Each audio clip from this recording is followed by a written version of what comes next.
আমার এবারে যাই রে, একটা কাজ কাম কিচ্ছু করে না, সারাটা দিন গরু বাছুর দেখতে দেখতে মাজার বেদনা হয়ে গেল। এখন পর্যন্ত গরুর ঘাস কাটতে গেল না, কোনো কিছু নিয়ে আসলো না। দেখি যাইরিয়া কি করিচ্ছে, একটু ঝাড় দিলি দিয়ে টিয়ে দেখি রান্নার জোগাড় করতে হবে। হ্যাঁ, যাই একটু টাইম মতন খাইতে না দিলে আবার চিল্লা চিল্লি করবি না। হ্যাঁ, দেখি একটু ডাকি জমিদারে, একটু ডাকি, ডেকে দেখি উঠে নাকি। ওগো, তোমার লাগে কি সরিষার তেল নিয়ে আসবো? তুমি কি ঘুমে থেকে উঠবে না? আজকে তোমার কিনা অন্য রকম লাগছে। ঘুমে থেকে উঠবে না? তোমার কি কাজ কাম নাই? ও গো, আর কি বলবো? হ্যাঁ, বলো।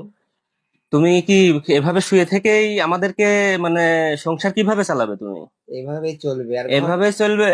বোরে যাই রে, তোর ভাতই খাবো না। যাইবে এইভাবে কয়েকদিন তুই শুয়ে থাক, পুরে 1200 দা বাড়ির থেকে ভাড়া, 1200 দা ভাড়া, বাড়ির থেকে ভাড়া 1200 দা। আব্বা, আব্বা, তোমার বৌমা আমাকে বুকে লাথি মারিছে আব্বা। কি বললি বাবা? আজ থেকে 20 বছর আগে তোর মাও আমাকে লাথি মেরে ঘাট থেকে ফেলিয়ে দিয়ে চলে গিয়েছিল বেটা। আজকে আবার বৌমা লাথি মেরেছে, চিন্তা করিস রে বাপ। আমি বৌমাকে বুঝিয়ে বলবো বেটা। বৌমা আসুক, আমি তার সাথে কথা বলবো। ওই বৌমা